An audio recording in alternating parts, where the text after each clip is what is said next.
Hi everyone, welcome to my channel. My name is Lisa and today I am going over my paycheck routine, and this is specifically for the first paycheck in September. So I'm going to let you know what changes I made to the budget and what I've done so far after payday.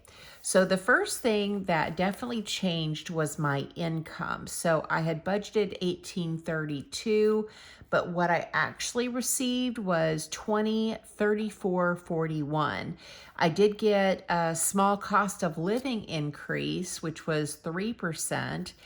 And then since that cost of living increase should have taken effect in July, I received back pay. So that's why this amount is so much, and definitely a heck of a lot more than 3%. So this is what I actually got paid. And then my rollover amount is $28.31. So I rolled that over from the previous paycheck. Okay, so let's talk about what has already happened and the changes that I made to the budget because of the increase in pay. Now, maybe it would be smarter to do the budget after I get the paycheck, but I don't do that. I do it in advance, so I have an idea of what I'm going to do with my money. And then the day that I get paid, I'll make adjustments to my budgeted column as I need to, because the one thing I don't want to do is get to the point where I'm closing out my budget and it looks screwy. Or it looks like I've overspent in one category, or I allocated money, but I didn't end up spending it. I decided at the last minute to roll it over.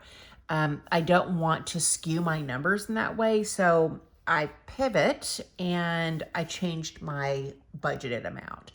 So here's what has happened and what has changed. So there was no change to my Roth IRA contribution. I budgeted 308, and I did have that contribution, contributed from my employer. So when I get paid, my money gets split into different places. 308 went to Roth IRA. For housing, what the minimum that I am responsible for is $750. That did not change. So $750 did go to our joint account. And then $100 went to joint savings. There was no change there. So we're going to check it off because it happened. So the big change, well, one of the big changes is the gym. So what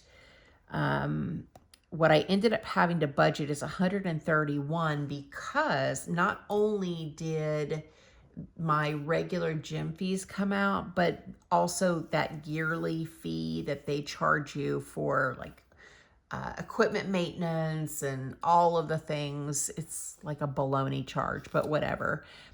So just so that I like round numbers, I put 131, but what actually got taken from my account was 130.61. So that happened. And that's only once a year. Okay, so a change to Netflix. I had that I was going to do just half of Netflix, but I am going to go ahead and do the whole amount of $30. I haven't done that yet, but I will be buying a gift card from Amazon. I'll apply it to my Netflix account, and then it's not going to be due again until October. So this is for September. Okay, so another change is to my car insurance. I was going to set aside half. I had $46 here, but I've decided not to do that, because when I went into my AAA app, it wouldn't let me do a half of a payment. It said it has to be the minimum. So I went ahead and changed this to 0, because what I don't want to happen is for my car to have, let's see, 40 here and 46. So that would be $86 budgeted. My actual, maybe it's 40, and it's a difference of 46. And then I'm actually rolling that money over. And then next check, I would set aside half. then it would reflect the whole amount. I don't know. It just seemed like I was going to be under budget this check, but then over budget next check when I actually paid the whole thing. I don't know if that makes sense, but I needed to do this because I don't want to screw up my closeout where it looks like I'm really under, but then it's in the rollover, and then next time I actually pay it, it's going to look like I'm over budget, but I'm really not. Anyway, that's my mindset, and I don't want to confuse myself when it comes to the closeout. And so setting aside half doesn't make sense when I'm closing out my budget this way. So I changed that to 0. And then the principal payment on the house, I budgeted $174 and I paid $174. So another change to the budget is Sterling Ink, which is the planner that I'm going to use in 2026. I'm not going to do Erin Condren again. Catherine over at Sterling Inc. revealed the lineup for 2026, and she has this complete planner, which is, let me see if I can show you. So this is my plans by Just Scribble. Like, I use this every single day, and it has this glorious 52 GSM thin Japanese paper, and I am obsessed with it. I use this planner every single day, and with this planner, it's in 2 volumes. So you get, half of the year in one volume, half of a year in a second volume. And I actually would have stuck with Plans by Just Scribble, except for she changed her paper. For 2026, she's going with this Cosmo Air paper, and it's not this thin Bible, kind of Japanese paper. And so Sterling Ink is sticking with that thin paper. So that was my first reason that I was going to do Sterling Ink, regardless of what kind of, layout she had. I thought I was going to go with Hobonichi, but that's a Japanese planner, and when I saw Sterling Ink was doing a complete planner, so like the whole year in one, I know this is probably more information than you want, but I love planning. I love planners. It makes me happy, and I got to tell you all the things. So her complete planner has the whole year. It is broken out like the this planner from Just Scribble, where you have your monthly layout, and then after the month, you get, hang on, promise we'll get through this.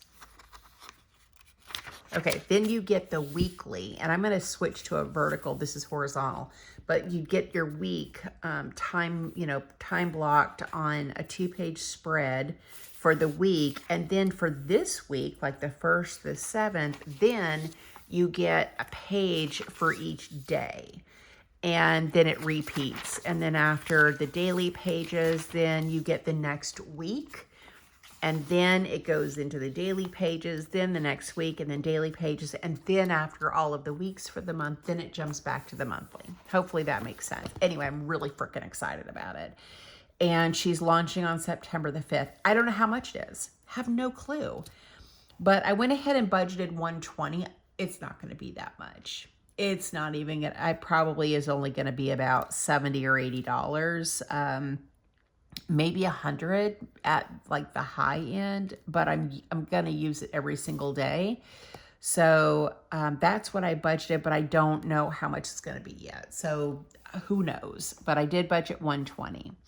So there's no change to my cash envelope. So I'm still budgeting $400 across all of my categories. And then that leaves me a buffer of $21.41 to carry over into the next check. But I definitely will have, more than that, either as a buffer, or maybe I do another principal payment on the mortgage. We'll see.